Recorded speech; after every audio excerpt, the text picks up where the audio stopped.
Hello, കഴിഞ്ഞ 2 മാസം മുമ്പ് ഞാനൊരു വർക്ക് ചെയ്തിട്ടുണ്ടായിരുന്നു. അതൊരു കസ്റ്റമൈസേഷൻ ആയിരുന്നു കേട്ടോ. കസ്റ്റമർ റെഫറൻസ് പിക്ക് തന്നതിനനുസരിച്ചാണ് ഞാൻ ആ വർക്ക് കംപ്ലീറ്റ് ചെയ്തത്. ആ സെയിം വർക്കിന്റെ ഒരു ഓർഡർ എനിക്ക് വന്നിട്ടുണ്ടായിരുന്നു കേട്ടോ. അപ്പോൾ കസ്റ്റമറിന് ആ സെയിം കളർ തന്നെ കിട്ടണമെന്നേ പറഞ്ഞിട്ടുണ്ടായിരുന്നുള്ളൂ. അത് കിട്ടിയില്ലെങ്കിൽ തന്നെ ഏകദേശം ഒരു മജന്ത ഷെയ്ഡിൽ ചെയ്തു തരാനാണ് നമ്മളോട് പറഞ്ഞിട്ടുണ്ടായിരുന്നത്. കോട്ടൺ മെറ്റീരിയൽ വേണ്ടെന്നാണ് പറഞ്ഞത്. ഞാൻ അന്ന് ചെയ്തത് കോട്ടൺ സിൽക്ക് മെറ്റീരിയലാണ്. ഇപ്പൊ ഞാൻ അത് ചെയ്തേക്കുന്നത് വിചിത്ര മെറ്റീരിയലാണ്. അപ്പൊ നമ്മൾക്ക് ആ വർക്കൊന്ന് കണ്ടാലോ? ഇതാണ് ഞാൻ ആ ചെയ്തിട്ടുള്ള വർക്ക്. ബാക്കിയെല്ലാം ആ ഫ്രോക്കിന് ചെയ്തതുപോലെ തന്നെയാണ്. പക്ഷെ വ്യത്യാസം വന്നേക്കുന്നത് ബഡ്ജറ്റിൽ നല്ല രീതിയിൽ കുറവ് വന്നിട്ടുണ്ട്.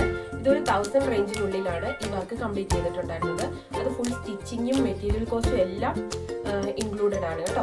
പിന്നെ ഇതിൽ മാറ്റം വന്നേക്കുന്നത് അതൊരു 2 മീറ്റർ ഫ്രോക്ക് ആയിരുന്നു. ഇത് പക്ഷെ ഒരു 3 മീറ്റർ ഫ്രോക്കാണ്. കാരണം ഇങ്ങനെ ഒതുങ്ങി കിടക്കുന്ന മെറ്റീരിയൽ ആയതുകൊണ്ട് തന്നെ നല്ല പ്ലഫി ആയിട്ട് ഫ്രോക്ക് ഇരിക്കാൻ വേണ്ടി ഞാൻ 3 മീറ്ററാണ് ഇതിനെടുത്തിട്ടുണ്ടായിരുന്നത്. പിന്നെ ബാക്കിൽ ഇതുപോലെ ഒരു വലിയ വള്ളി കൊടുത്തിട്ടുണ്ട്. പിന്നെ പ്രസ് ബട്ടൺ ആണ് ഓപ്പണിങ്ങിന് കൊടുത്തേക്കുന്നത്.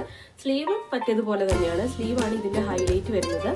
പിന്നെ ഈ സ്റ്റോണുകളെല്ലാം ഇതിനു വേണ്ടി ഞാൻ യൂസ് ചെയ്തിട്ടുള്ള ഗമ്മെന്ന് പറഞ്ഞു കഴിഞ്ഞാൽ B7000 പിന്നെ സാധാരണ ഫാബ്രിക് ഗ്ലൂ ആണ്. ഈ ചെറിയ സ്റ്റോണിന് ഫാബ്രിക് ഗ്ലൂ ആണ് യൂസ് ചെയ്തിട്ടുണ്ടായിരുന്നത്. അപ്പം നമ്മൾ ചെയ്ത വർക്കിന്റെ ഫൈനൽ ലുക്ക് ഇങ്ങനെയാണ് വരുന്നത്. എല്ലാവരും ഇഷ്ടപ്പെട്ട് കഴിഞ്ഞാൽ കമന്റ് ചെയ്യണം കേട്ടോ. അത് മാത്രമല്ല, എൻ്റെ വീഡിയോസ് ഒത്തിരി പേര് കാണുന്നുണ്ടെന്നറിയാം. എല്ലാവരും എന്നെ സപ്പോർട്ട് ചെയ്യണം കേട്ടോ.